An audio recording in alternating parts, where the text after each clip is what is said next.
망령된 맹세라고 정했습니다. 무모하다라는 이 말의 사전적인 의미는 앞뒤를 잘 헤아려 깊이 생각하는 신중성이나 꾀가 없다 이런 뜻이고요. 망령되다의 사전적인 의미는 늙거나 정신이 흐려서 말이나 행동이 정상을 벗어난 데가 있다 입니다.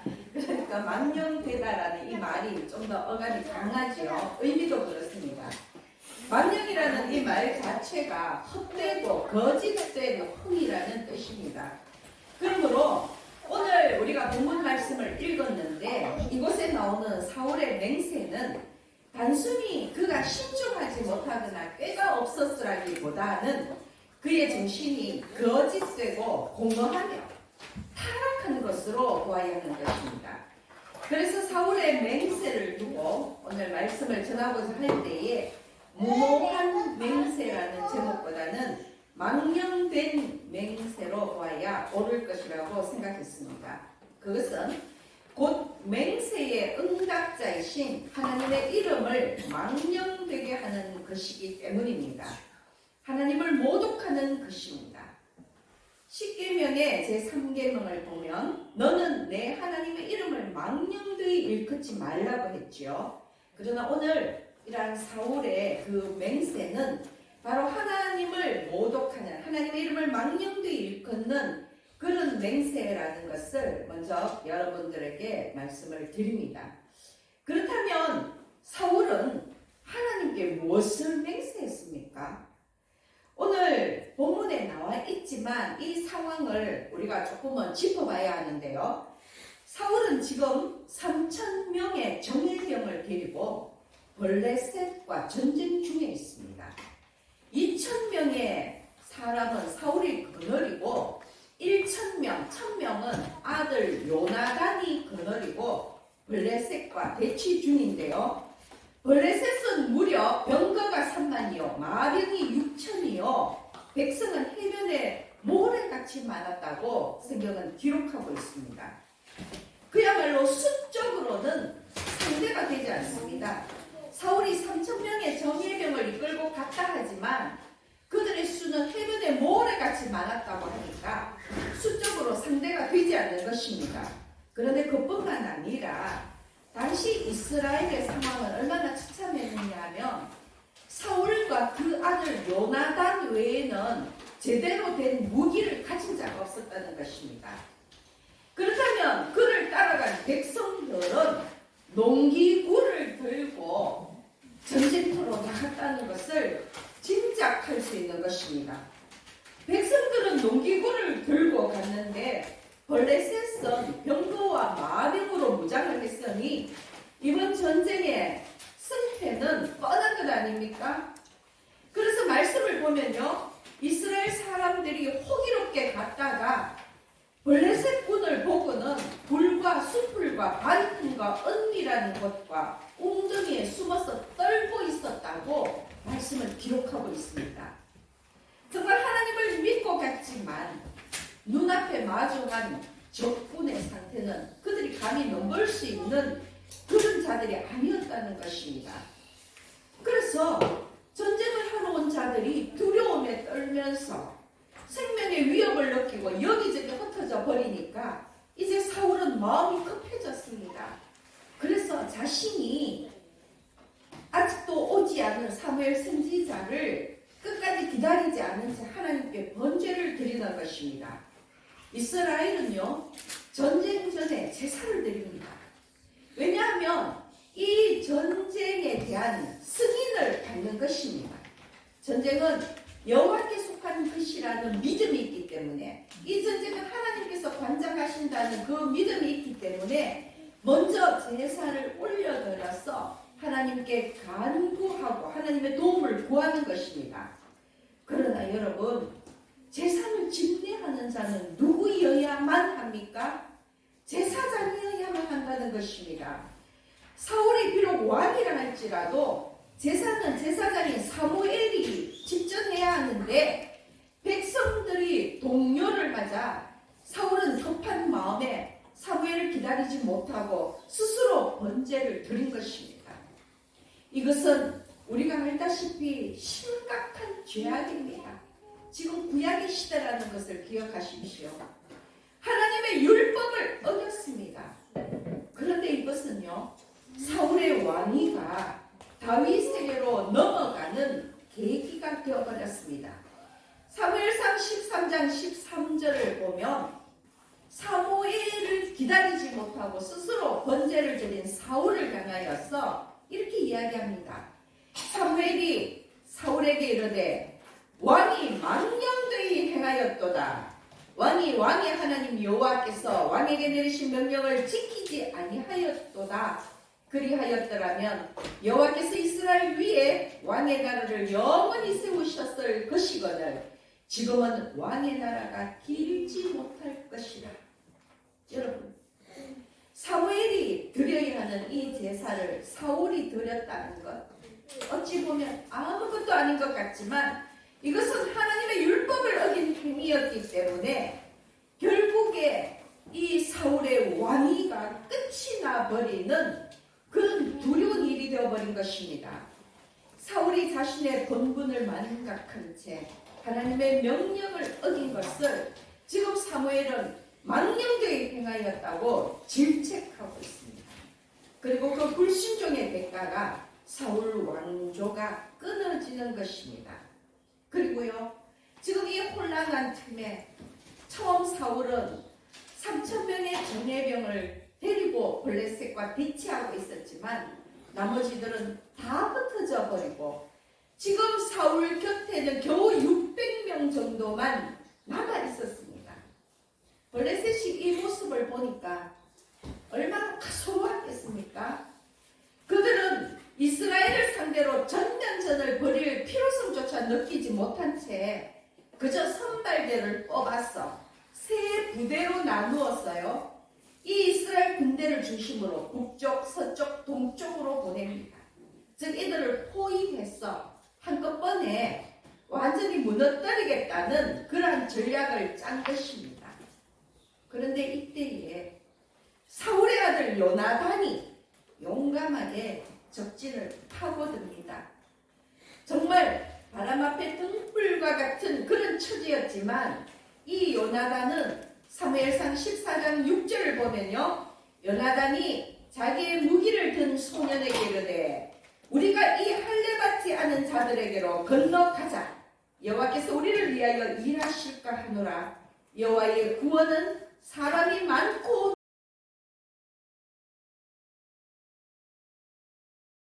적음에 달리지 아니하였느니라.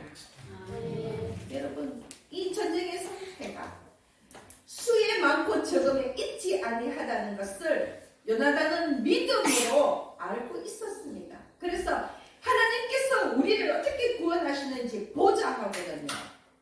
뒤에 소년에게 무기를 들게 한 채 블레셋을 향하여 올라가고 있다는 것입니다.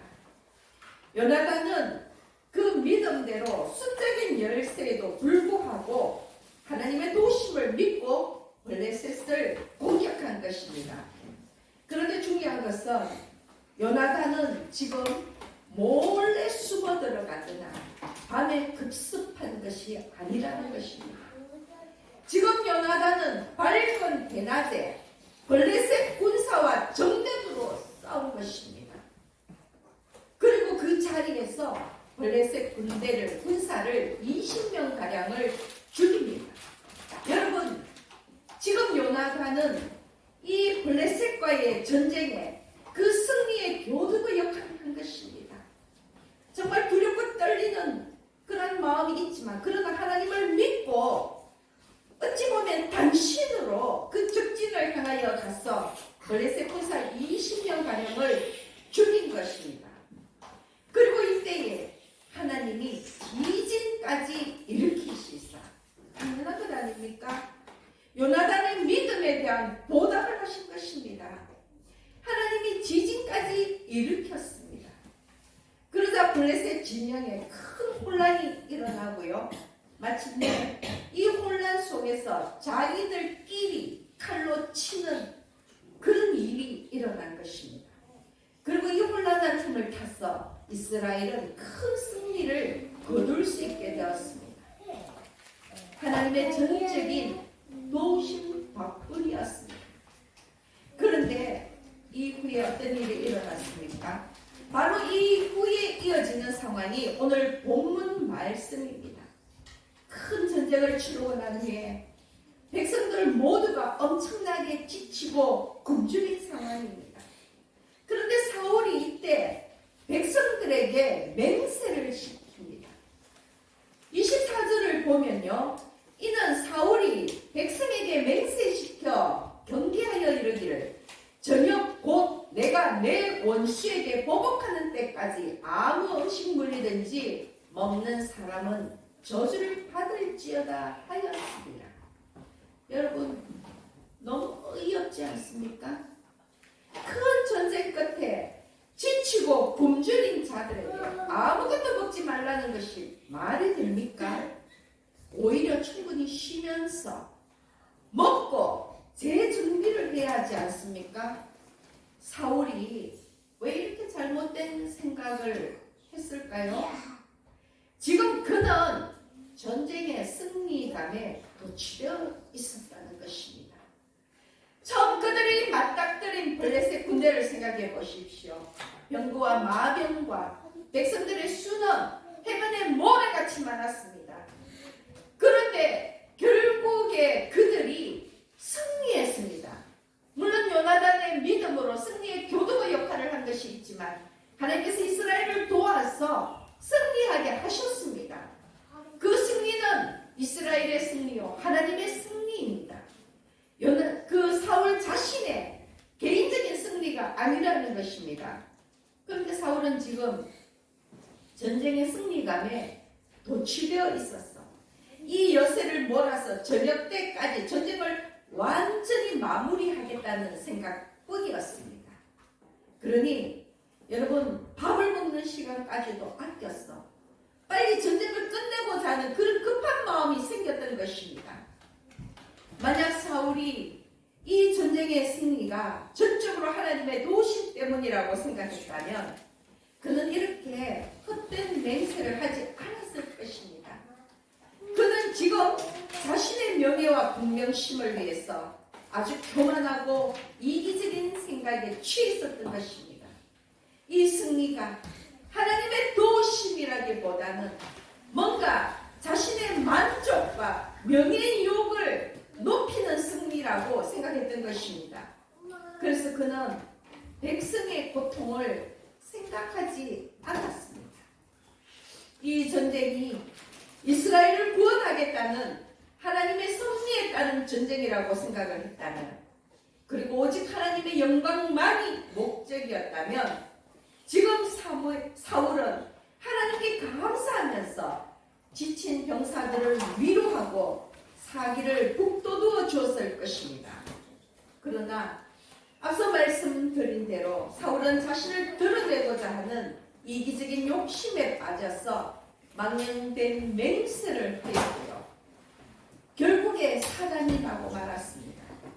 사울의 맹세 탓에 백성들은 그 누구도 음식을 먹지 못한 채 굶주린 채로 있었습니다.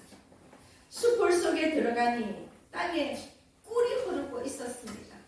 그러나 아무도 그 꿀에 손을 대는 자가 없었습니다. 사울의 맹세가 두려웠기 때문입니다. 그런데 그만 사울의 아들 요나단이 자기의 지팡이로 꿀을 찍어서 먹고 말았습니다.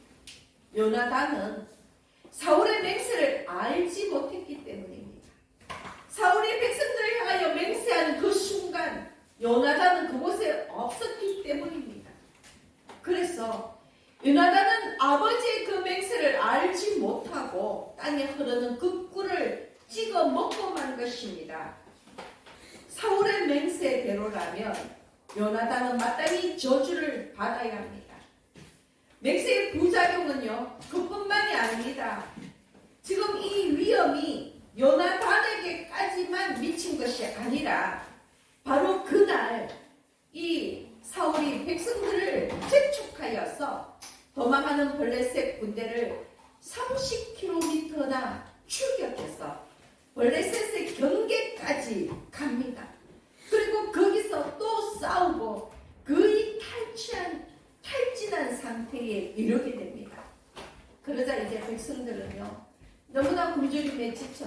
눈에 보이는 것이 없습니다.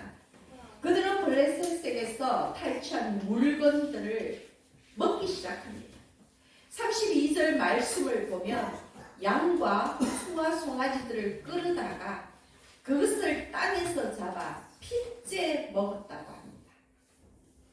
사울의 맹세 탓에 그들은 아무것도 먹지 못하고 있었기 때문에 너무나 허기가 진 나머지 이것저것 생각할 겨를도 없이 눈에 보이는 대로 닥치는 대로 양과 소와 송아지를 잡아먹었던 것입니다. 그런데 이 32절 말씀을 보면 그들은 율법을 어기고 있습니다. 첫째, 동물을 핏째 먹으면 안 되지요. 동물의 피는 생명을 상징하는 것이기 때문에 하나님의 제단에 그 동물의 피를 뿌린 후에 동물을 번제를 드리게 되어 있습니다. 백성들은 이 피를 먹을 수가 없습니다. 그런데 급하니까 핏째 그 양과 소와 송아지를 잡아먹은 것입니다. 또 어떤 율법을 어겼습니까? 신명기 말씀에 보면 소와 송아지를 한 날에 잡지 말라고 합니다.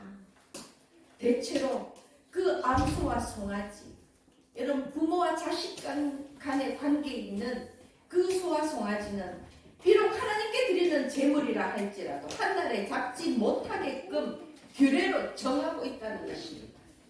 그런데 이들은 소와 송아지를 가릴 것 없이 한 날에 잡아 먹었습니다. 그리고 여러분 땅에서 그 소와 송아지와 양을 잡아 먹었다고 하지요. 여러분 절대로 하나님 앞에서 그들이 양과 소와 송아지를 잡아 먹을 때는 땅에서 잡아 먹을 수가 없습니다. 제단에서 그것들을 잡았어. 제단에 양과 소와 송아지의 피를 뿌린 후에 먹게 되어 있는데 32절 말씀을 보면 양과 소와 송아지들을 끌어다가 그것을 땅에서 잡아 핏째 먹었다는 이 말씀은 무려 그들이 엄청난 율법을 어기고 있다는 것을 보여주고 있는 것입니다. 오늘날은 율법의 시대가 아니지만 구약시대의 율법은 하나님의 명령이었고 이것을 어기는 것은 하나님을 배신하는 행위였고 범죄라는 것을 여러분 기억하십시오. 사울의 망령된 맹세가 그의 아들 요나단뿐만 아니라 백성들까지도 범죄하게 한 것입니다. 그리고 그 밤에 그 쫓겨가는 블레셋을 완전히 섬멸하기 위해서 제사장 아이야가 번제를 드리고 하나님의 뜻을 묻지만 이때 하나님께서는 아무런 응답이 없었습니다. 이제 사울은 하나님의 응답이 없자 이스라엘에 무슨 문제가 있음을 자기들에게 어떠한 죄가 있음을 깨닫고요. 39절 말씀을 보면 이스라엘을 구원하신 여호와께서 살아계심을 두고 맹세하노니 이 죄가 내 아들 요나단에게 있다 할지라도 반드시 죽으리라. 이제 이 블레셋을 완전히 섬멸하여 전쟁을 끝내야 하는데 하나님께서 전쟁을 계속하라는 응답이 없으니까 분명히 뭔가 자기들에게 죄가 있어서 하나님이 응답지 않는다는 것을 깨닫고 이 제사장 아이야를 통하여 하나님의 응답을 구했습니다.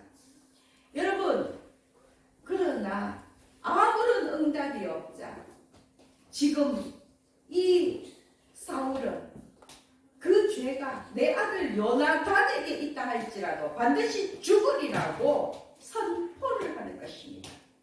죄 지은 자는 확실히 징벌하겠다는 사울의 의지가 보이지만 내 아들 요나단에게 있다 할지라도 반드시 죽으리라는 이 말은 만용입니다. 무엇보다도 그 죄가 누구에게 있는가 보다는 과연 그 죄를 묻는 것이 하나님의 뜻인가가 더 중요한 것 아닙니까? 여러분 이 말씀을 잘 생각해 보시기 바랍니다. 전쟁을 속전속결로 끝내기 위해서 아무것도 먹지 않겠다는 것이 이 사울의 맹세가 하나님의 뜻이었습니까? 지금 이 상황에서 또한 응답지 아니하는 하나님을 향하여 죄 지은 자는 반드시 죽으리라는 이 선포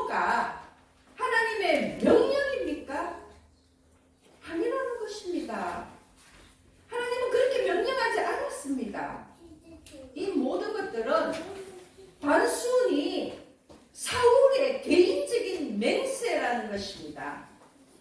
이 모든 것들은 하나님을 염두에 두지 않은 채 사울의 망령된 맹세가 거듭되고 있다는 것입니다. 정말 사울은 망령이 났습니다. 그에게 거짓과 미혹의 영이 틈을 탄 것입니다. 사무엘 없이 스스로 번제를 올린 때부터 그는 망령된 행실을 한 것이고 이제 그의 아들과 백성들까지도 사지로 몰아넣었습니다. 그리고 심지어 44절 말씀을 보십시오. 요나단이 자신의 맹세를 어기고 꿀을 먹었다는 것을 알고 나서 어떻게 이야기합니까? 요나단아, 네가 반드시 죽으리라. 그렇지 않으면 하나님이 내게 벌을 내리시고 또 내리시기를 원하노라 라고 말합니다. 여러분, 요나단아, 네가 반드시 죽으리라. 자신의 망명된 맹세 때문에 또한 그 맹세를 알지 못하고 꿀을 찍어 먹은 그 아들을 향하여서 자신의 책임을 면하기 위해서 네가 반드시 죽으리라고 저주를 하고 있는 것입니다. 차라리 요나단을 위해서 사울 자신의 목숨을 거두어 달라고 하나님께 매달려야 하는 것 아닙니까? 자신의 망령된 맹세를 지키고자 오히려 아들을 저주하는 이 사울의 이기적이고 교만한 마음을 여러분 지켜보시기 바랍니다. 오히려 백성들이 하나님께 탄원합니다. 요나단이 블레셋을 물리친 그 승리의 동력이 되었으니 그의 머리털 하나도 땅에 떨어지지 않게 해달라고 이 요나단이 하나님과 동력하지 아니하였느냐고 오히려 백성들이 요나단을 위해 하나님께 중보하였고 하나님은 그 기도를 들으셨습니다. 요나단은 이 자리에서 목숨을 구하게 됩니다. 사울은 그 아들을 향하여서 네가 반드시 죽으리라고 저주했지만 백성들이 요나단을 중보하였고 하나님은 사울이 아닌 백성들의 기도에 응답하셨다는 것입니다.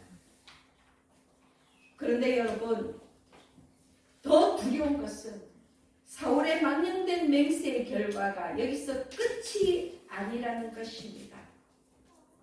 헛된 맹세 끝에 죽을 뻔한 그 요나단이 백성들의 중보로 살아나게 된 이것이 끝이 아니라는 것입니다. 46절 말씀을 보면 사울이 블레셋 사람들 추격하기를 그치고 올라가매 블레셋 사람들이 자기 곳으로 돌아가니라.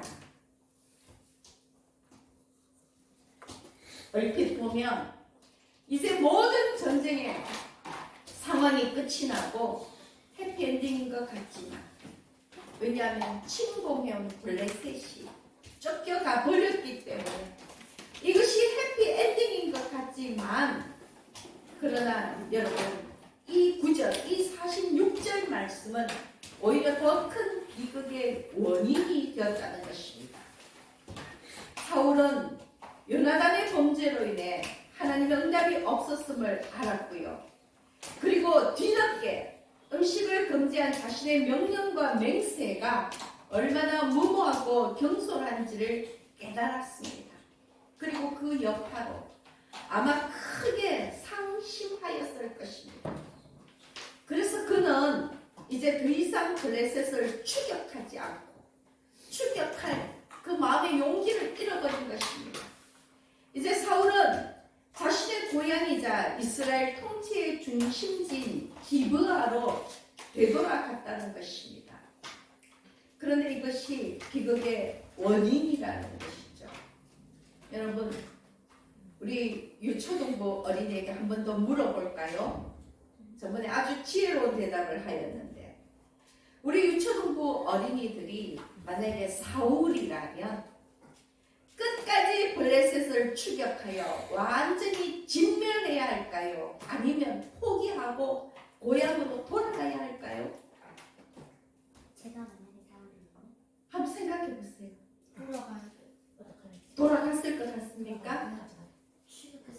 끝까지 추격했을 것 같습니다. 하나만 얘기해 보세요.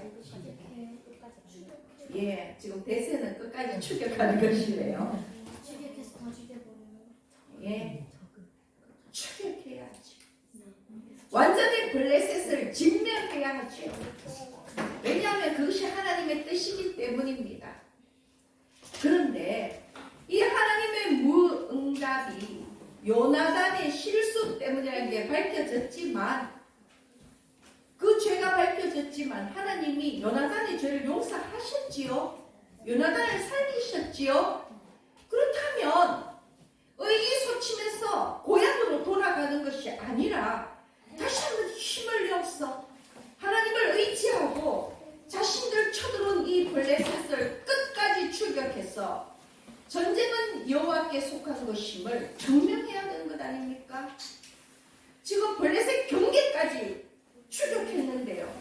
이제 조금만 더 넘어가면 블레셋 본토까지도 칠 수 있는데, 그들을 완전히 섬멸할 수 있는데, 그런데 그만 이 사울은 상심해서 자기 고향으로 돌아가 버렸다는 것입니다. 그리고 어떤 일이 일어났습니까?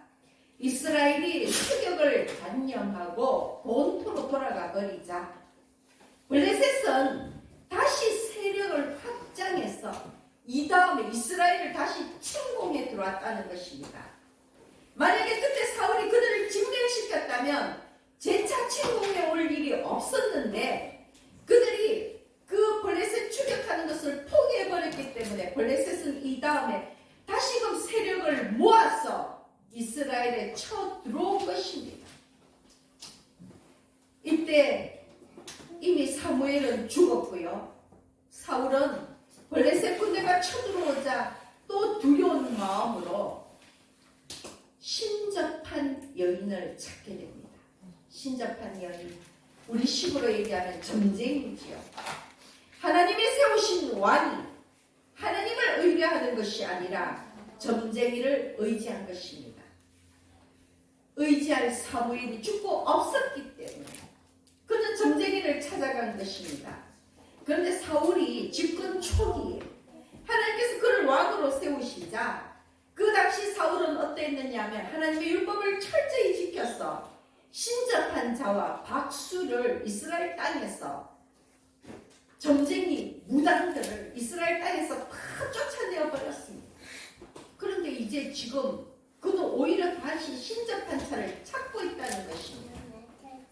이것은 이 사울의 신명이 얼마나 타락했는지를 보여주는 것입니다. 결국 사울은 어떻게 되었습니까?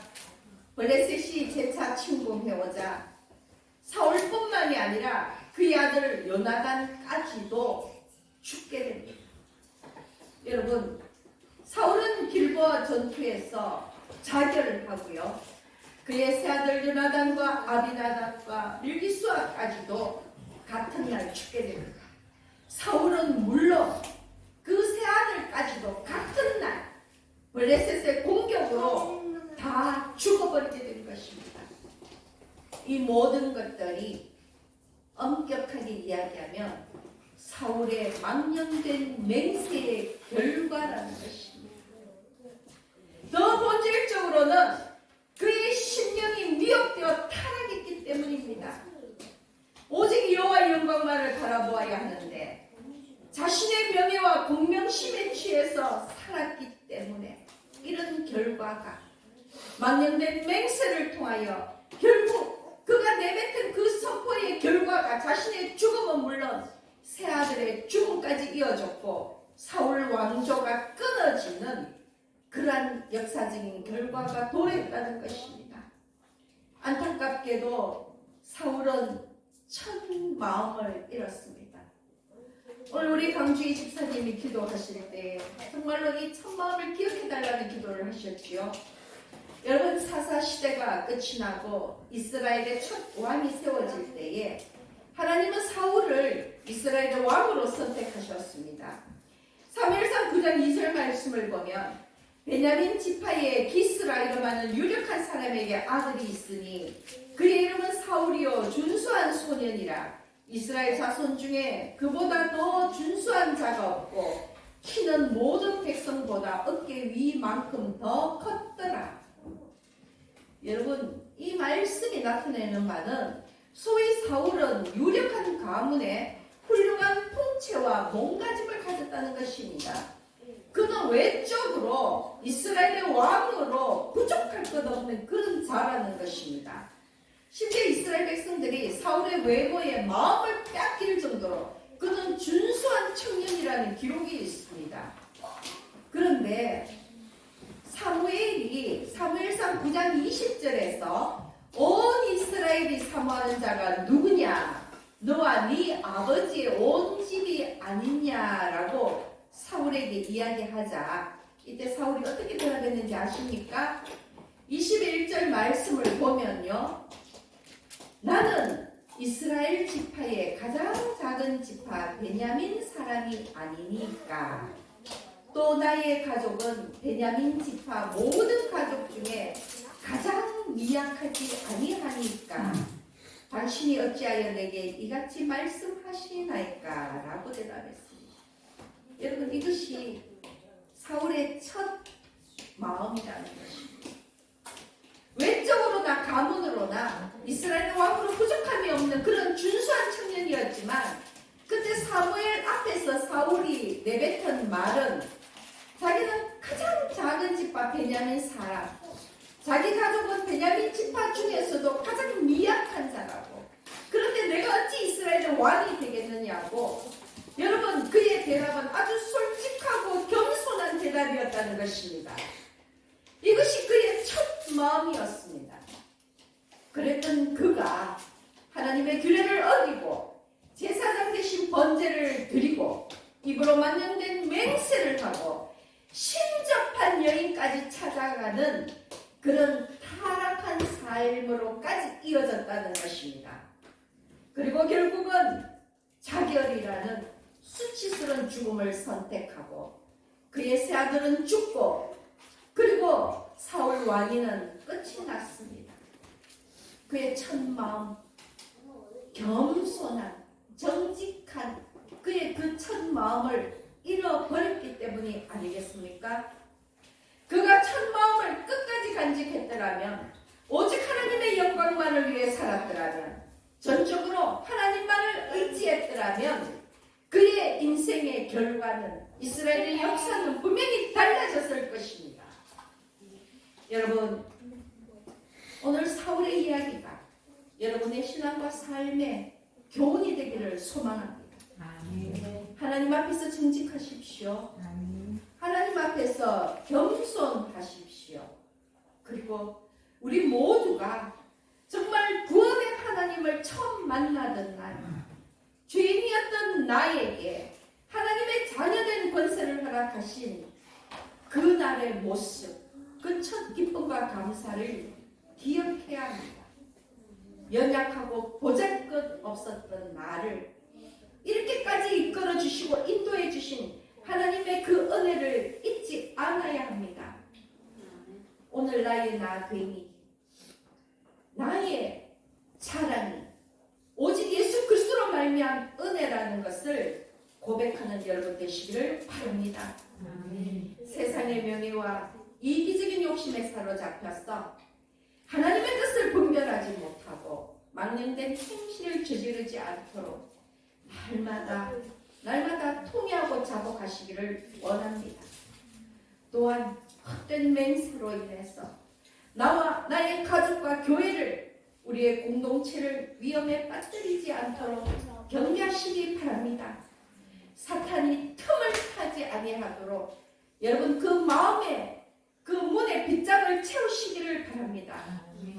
그리하여서 오늘 말씀을 나눈 우리 모두는 처음 구원의 주를 만나던 그날처럼 늘 겸손하고 온유하게 진실하고 거룩하게 하나님의 복된 자녀로 살아가시기를 예수님의 이름으로 축복합니다.